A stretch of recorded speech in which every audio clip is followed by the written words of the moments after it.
일본 정부가 한국을 화이트리스트에서 제외한 이후에 한일 갈등이 더욱 깊어지고 있습니다. 일본 내에서조차 비판 여론이 일고 있다고 하는데 여러분의 유료 문자, 유튜브 팟빵 댓글 의견 기다리고 있습니다. 네. 이영채 일본 게이센 여학원대의 교수를 모시고 자세한 얘기를 나눠보겠습니다. 교수님 어서 오십시오. 네, 안녕하세요. 네.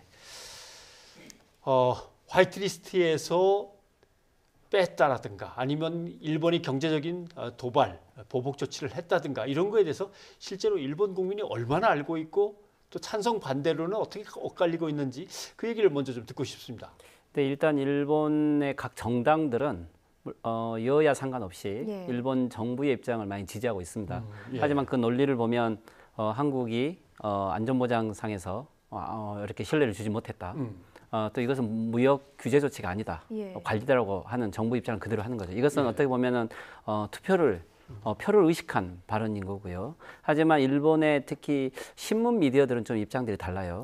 산케이 신문이라든가 요미우리 신문 같은 보수 신문들은 이것은 한국이 국제법을 준수하지 않았고 지금까지 일본이 많은 양보를 해왔기 때문에 이번은 어떻게 보면 본때를 보여줘야 된다라는 식의 좀 감정적인 여론을 주도하고 있고요.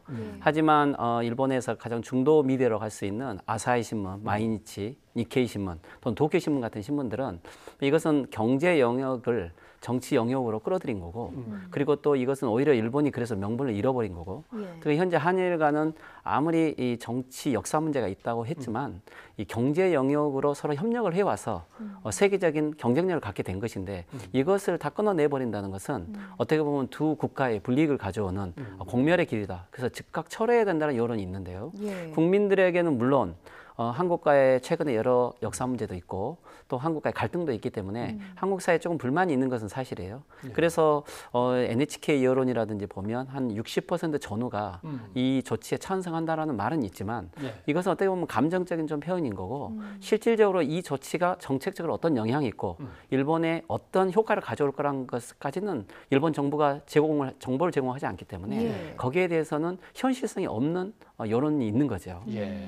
하나 좀 더 궁금한 것은 신문은 어떤 정치적 성향이나 이런 것들이 있어서 이제 여론을 보면 딱 갈라지는데 방송들은 이 부분에 대해서는 전적으로 아베 쪽 편입니까?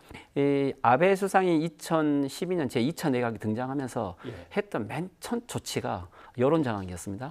NHK의 사장을 가장 측근으로 임명을 했고 그래서 NHK 내부에서 특집 방송을 만든다든지 정권을 비판하는 방송하는 기자들은 대부분 다 지방으로 자천됐어요. 그리고 특히 이 아사히 방송 같은 데도 유명한 메인 앵커가 후쿠시마 문제라든지 정부를 비판했던 이 앵커들은 다 하차를 당했고요. 그래서 오히려 일본의 지금 현재 방송 미디어들은 많이 상업화되고 종합 편성 채널로 되어 있고 또 권력에 의해서 자주 규제를 스스로 하게 되는 이러한 지금 경향이 있는 거죠.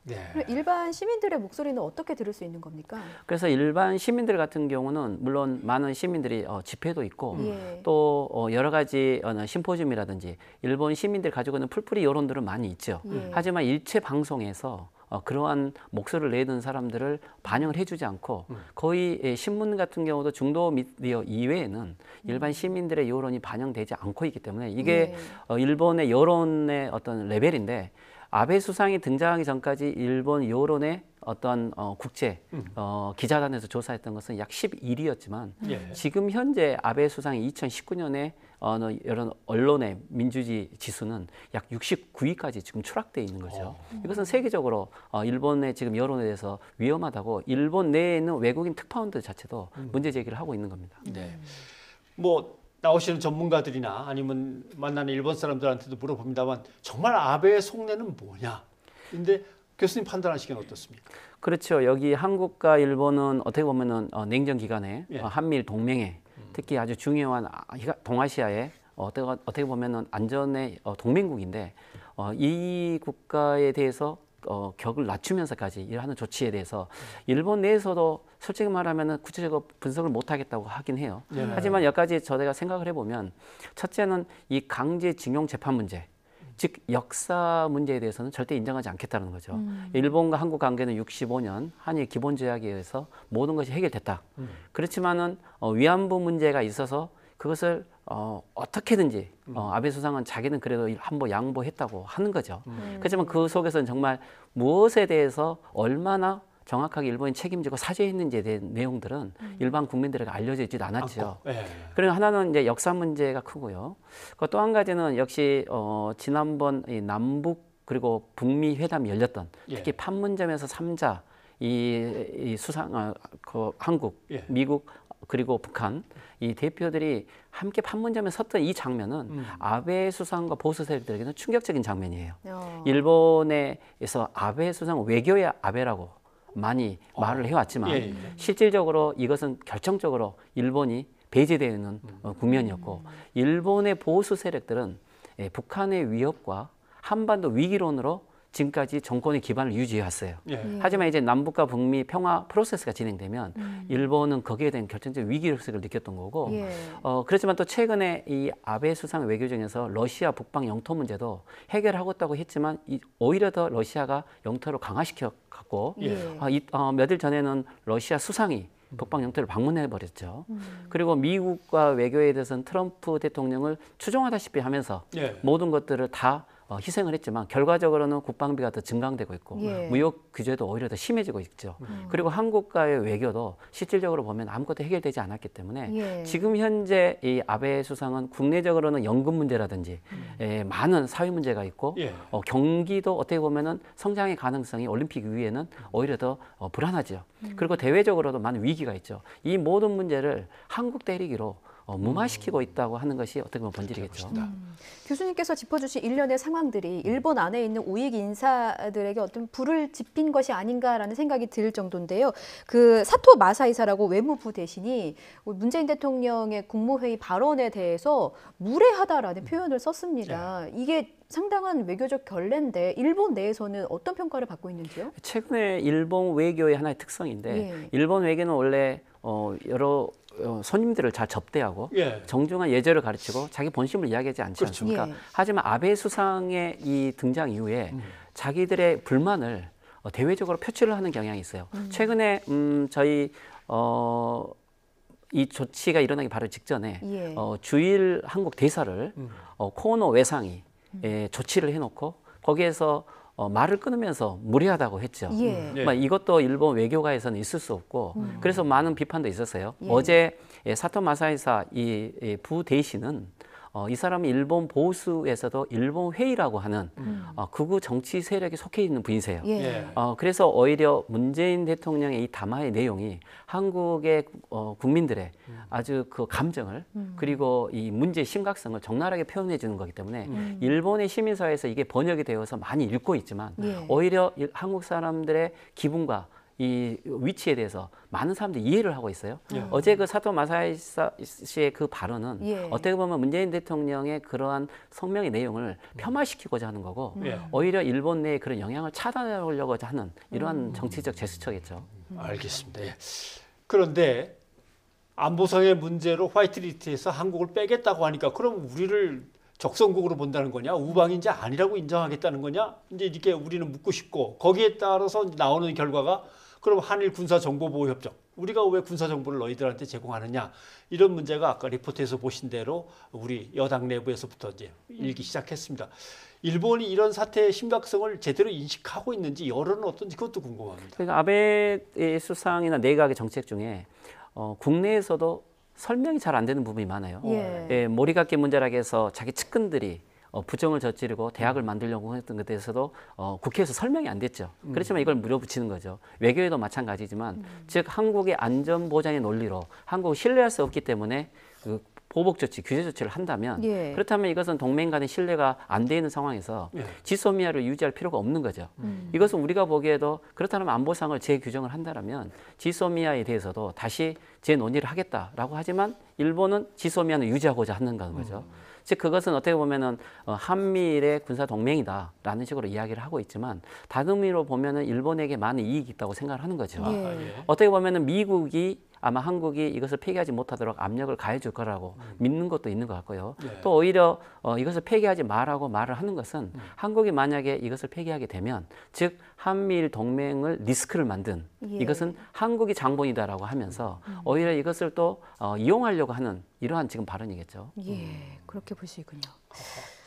앞서 뭐 교수님께서 짚어주신 부분이 이제 아베 정권이 들어서면서 뭐 언론도 통제를 하고 방송도 통제를 하고 앞서 저희가 리포트에서도 살펴봤습니다만 아이치 트리엔날레에서 평화의 소녀상 전시가 또 중단되기도 하지 않았습니까? 이렇게 예술적인 부분에까지 좀 통제하려는 손이 움직임이 있는데 영화 주전장도 그렇고요. 아베 정부를 비판하는 영화 신문 기자가 일본 사회에서도 반향을 일으킨다고 들었습니다. 그렇죠. 예, 실제로 아베 정권에 조금 비판하는 목소리가 어느 정도인 상황인 건가요? 그래서 먼저 이 주전장이라는 영화는 한국에서 유행하고 있고 예. 이 주전장이 일본에서는 특히 젊은 층이나 모든 사람들 충격적이에요. 오. 일본군 위안부 문제는 없던 것이었고 예. 또 이건 조작됐다고 했는데 이 영화를 보면은 아주 충격적인 거죠. 예.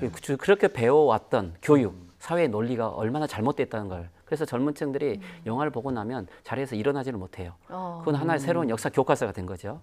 근데 이번에 이 신문 기자라는 영화는 예. 다시 말하면 우리에서 보듯이 국정원의 댓글 부대라고 생각하시면 돼요. 즉 사회 주요 관료 중에 정부를 비판하는 사람을 마크해서 예. 그 사람을 사임을 시키고 또 아베 정권의 여러 논리적 모순이 있는 것들을 여론 조작을 해서 바꾼 거죠. 즉 그렇다면 일본 사회에서 지금 보고 있는 여론이 조작되어 있다는 것을 보여주는 영화인 거죠. 즉 일본 사회 내에서 시민들이 이 영화들을 보면서 지금 현재 일본 사회는 민주주의가 성숙된 사회인 줄 알았느니 민주주의가 여기까지 쇠퇴하고 있고 또 거기에 대해서 아무것도 저항을 하지 못하라는 일본 시민들이 많은 각성을 하고 있는 이러한 시기라고 볼 수 있죠. 예. 지금 이제 핫 이슈 중에 하나가 국내에서는 불매 운동입니다. 일본 제품 또는 일본과 관련된 모든 것을 노하겠다라고 하는 건데 물론 좀 고민할 부분은 많습니다만은 국민들 얘기는 일본이 너무 얄밉고 좀 원망스러워서 뭔가 하고 싶은데 뭘 해야 될지 모르겠는데 이거라도 한번 해봅시다 하는데 그건 할 수 있으니까 한번 한다. 이런 건데 일본에서 여기서 어느 정도로 심각하게 느끼는지 잘 모르겠습니다. 이 일본에서는 불매 운동을 많이 신경 쓰고 있어요. 그런데 이 불매 운동을 될 수 있으면 폄하시키려고 하죠. 즉 이것은 일시적일 거고 또 그것은 개인적이고 그렇게 장기적이 안 될 것이다. 그런데 지금 한국에서는 이게 전국적이고 조직적이고 또 장기화되고 있잖아요. 그런데 특히 일본에서는 젊은 층들이 이 불매운동에 참여하는 것에 대해서 많은 신경을 써요. 젊은 층들은 나중에 유학도 올 거고 또 관광을 많이 오게 되잖아요. 그렇죠. 그리고 미래에 이들이 일본에 대해서 반일 감정을 갖게 되는 것들은 현재 일본에서는 그것은 일본 이익이 아니라고 생각을 하고요.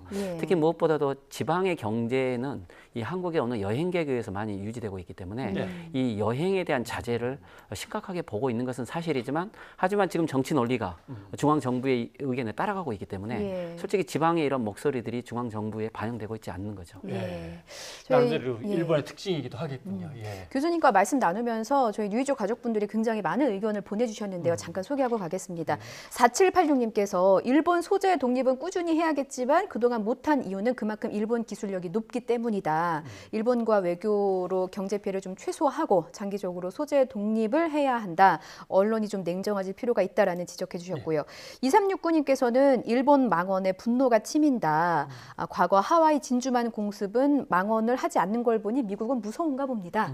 그 말은 다시 말해서 우리가 국력을 키워야 한다는 뜻이다라는 지적해 주셨고 5783님께서 일본을 방사능 오염 위험 국가로 지정해야 합니다라는 의견 주셨는데 교수님께 좀 여쭙겠습니다. 사실 방사능 부분은 일본이 굉장히 아픈 부분일 것 같기도 하고 내년에 또 도쿄올림픽도 앞두고 있는데 실제로 방사능 위험성에 대해서는 어느 정도로 걱정하고 있는지요? 일본 내에서 이 방사능 문제는 너무 큰 문제이기 때문에 될 수 있으면 생각을 하지 않으려고 하죠. 없었던 걸로 하고 싶죠. 즉 제2차 세계대전의 그 많은 2천만 명의 아시아 피해를 일본은 어떻게 처리했냐고 하면 이것을 없었던 걸로 해버린 거죠. 즉 전전의 역사 문제나 방사능 문제를 진실과 책임으로 직면하고 있지 않는 일본 사회 구조가 지금도 우리의 역사 문제 그대로 남아 있는 거죠. 그렇지만 이 방사능 문제는 또한 저희들도 생각을 해야 될 것은 즉 도쿄올림픽에 물론 방사능 문제를 제안을 하지만 이게 잘못하면 도쿄올림픽을 우리가 어떻게 보면 방해하려는 식으로 문제 제기를 해서는 안 되고 안전하고 평화로운 도쿄올림픽 그리고 또 진정으로 정보가 공개되는 일본 사회 그렇지만 후쿠시마에도 사람이 살고 있어요. 그렇지만 후쿠시마의 사람들이 진정으로 안전한 공간에 살기 위해서 일본 정부가 좀 더 정보 공개를 해야 되지만 일본 내에서는 그렇지 않으면서 희생을 강요하고 있는 거죠. 그래서 방사능 문제는 물론 일본만의 문제는 아니지만 저희들이 이 방사능의 위험성과 동시에 그 속에서 또한 저항을 하면서 살고 있는 후쿠시마의 사람들도 예. 함께 생각할 필요는 있을 것 같습니다. 국제적으로 모두에게 받아들여질 수 있는 가치를 앞세워서 우리가 나가야지 그냥 무조건 뭐 올림픽 싫어 이렇게 할 수는 없는 문제군요. 예. 알겠습니다. 이영채 교수님 오늘 도움 말씀 고맙습니다. 감사합니다. 감사합니다.